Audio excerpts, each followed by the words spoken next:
Alhamdulillah. Setakat ni rangka semua dah siap dah, lega. Nampak tak? Dia punya loop rangka kita dah masuk dah. Nampak tak? Setakat ni Alhamdulillah sukses. Sampai tahap ni dah tak apa dah, lega dah. Kita duk pulun sampai nak bagi sampai kat tahap ni lah. Dah sampai masuk tahap ni, kayu besar-besar tu untuk rangka ni tu. And then nanti ini store lah, store. So kita tak akan ikat bata, kita akan ikat batu. Kita akan pakai batu bukit pula. Itu adalah satu cabaran lagi lah, macam mana kita nak dapatkan batu tu. So itu perlukan kesabaran yang tinggi, nekat, mental kan. Tapi kita buat rangka bagi kemas lah, nampak rangka besar cantik kan. So bila kita ikat batu, dia punya look akan nampak lebih cantik lah.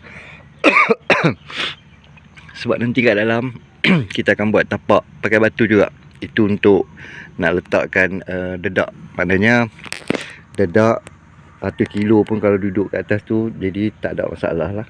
Sebab kita akan buat lantai batu. So tapak dalam tu semua batu. Semua batu.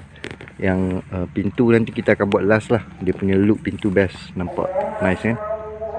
Azan. So nantilah boleh tengok. Nah, ada azan lah. Alhamdulillah. Zuhur. Alhamdulillah. Nanti kita sharing lagi.